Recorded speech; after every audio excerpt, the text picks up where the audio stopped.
ಅವರ ಹೆಸರು ಬೆಟ್ಟ ವೆಂಕಟೇಶ್ ಅಂತ. ನಾನು ಅಭಿಮಾನಪೂರ್ವಕವಾಗಿ ಅದು ಅವರಿಗೆ ವಂಶ ಪಾರಂಪರ್ಯದಿಂದ ಬಂದಂತಹ ಆ ಒಂದು ನಾಮ ಅದ್ರ ಜೊತೆಯಾಗಿ ಬಂದಿದೆ, ಬೆಟ್ಟ ವೆಂಕಟೇಶ್ ಅಂತ ಅನ್ಕೋತಾ ಇದ್ದೆ. ಆದರೆ ಇಂದಿನ ಅವರ ಕಿರುಪರಿಚಯವನ್ನು ನೋಡಿದಾಗ ಅದು ಬೆಟ್ಟ ವೆಂಕಟೇಶ್ ಅಲ್ಲ, ಬಹುಶಃ ಅದು ಪರ್ವತ ವೆಂಕಟೇಶ್ ಅಂತ ಆಗಬೇಕಾಗಿತ್ತೇನೋ ಅಂತ. ಹೇಗೆಂದ್ರೆ ಶ್ರೀಮತಿ ಸುಂದರಮ್ಮ ಹಾಗೂ ಮೃದಂಗ ವಿದ್ವಾಂಸರಾದಂತಹ ನಾದಚಿಂತಾಮಣಿ ಎಂ.ವಿ. ರಾಮಣ್ಣನವರ ಸುಪುತ್ರರು 1971ರಲ್ಲಿ ಇವರ ಜನನ.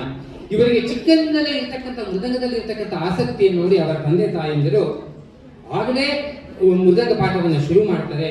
ನಂತರ ಕರ್ನಾಟಕ ಕಲಾಶ್ರೀ ಲಯ ಪ್ರವೀಣ ಕಂಚಿ ಕಾಮಕೋಟಿ ಪೀಠ ಆಸ್ಥಾನ ವಿದ್ವಾಂಸರಾದಂತಹ ಎಸ್.ವಿ. ಗಿರಿಧರ್ ಅವರಲ್ಲಿ ಇವರು ಶಿಷ್ಯವೃತ್ತಿಯನ್ನು ಪ್ರಾರಂಭ ಮಾಡ್ತಾರೆ.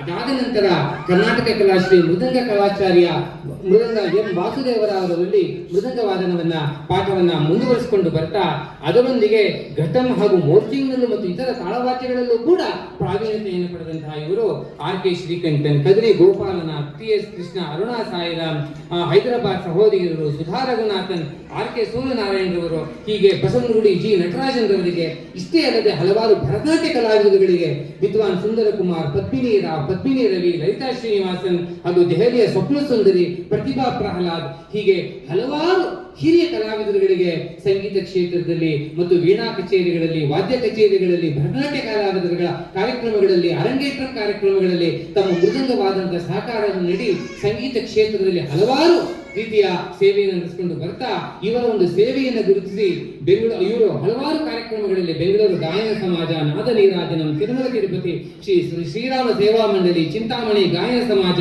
ನಾರದ ಗಾನ ಸಭಾ, ಗುರುವಾಯೂರು ದೇವಸ್ಥಾನ, ಮೈಸೂರು ಗಾನ ಭಾರತೀಯ ಸಭಾ, ಹೀಗೆ ಹಲವಾರು ಕಾರ್ಯಕ್ರಮಗಳಲ್ಲಿ ಸಂಗೀತ ಕಚೇರಿ ಕಾರ್ಯಕ್ರಮಗಳಲ್ಲಿ ಮೃದಂಗದ ಖಂಜರಿಯ ಮತ್ತು ಮೋರ್ಚಿಂಗ್ ವಾದನದ ಸಹಕಾರವನ್ನು ಎಲ್ಲ ಕಡೆ ಕೊಡ್ತಾ ಬಂದು ಲಯ ಪ್ರವೀಣ, ಮೋರ್ಚಿಂಗ್ ವಾದನ ಗಂಭೀರ, ಗಾನಕಲಾ ಪದ್ಮ, ನಾದ ಚೂಡಾಮಣಿ, ಹಂಸ ಸಮ್ಮಾನ್ ಪ್ರಶಸ್ತಿ, ರಂಗಶ್ರೀ ಪ್ರತಿಭಾ ಪ್ರಶಸ್ತಿ, ಸ್ವದೇಶಿ ಸಂಗೀತ ರತ್ನ, ರಾಷ್ಟ್ರೀಯ ಕ್ಷೇತ್ರ ಶ್ರೀ ಸಮ್ಮಾನ್, ಹೀಗೆ ಹಲವಾರು ಬಿರುದು ಬಾವುಗಳನ್ನು ಪಡೆಯುತ್ತಾ ಅಷ್ಟೇ ಅಲ್ಲದೆ ಯುರೋಪಿನ Germany, France, Holland, Denmark, Belgium, Thailand, Dubai, Bahrain, Qatar, Muscat, ಹೀಗೆ ಹಲವಾರು ದೇಶಗಳಲ್ಲಿ ತುಂಬ ಮೃದಂಗ ವಾದನದ ಕಲಾ ಸೇವೆಯನ್ನು ಮಾಡ್ತಾ ಕರ್ನಾಟಕ ಸಂಗೀತದ ಒಂದು ವಿಜಯ ಪತಾಕೆಯನ್ನು ಅಲ್ಲೆಲ್ಲೂ ಹಾರಿಸ್ತಾ ನಮ್ಮ ಕರ್ನಾಟಕಕ್ಕೆ ಹೆಚ್ಚಿನ ಕೀರ್ತಿಯನ್ನು ತಂದಿದ್ದಾರೆ.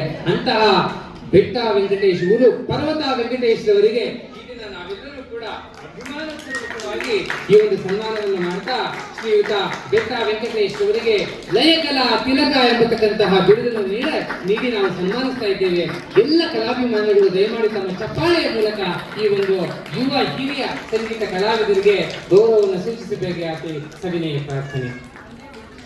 ಬೆಟ್ಟ ವೆಂಕಟೇಶ್ ಅವರಿಗೆ ಹಾಗೂ ಈ ದಿನ ನಮ್ಮಿಂದ ಸನ್ಮಾನಿತಗೊಂಡ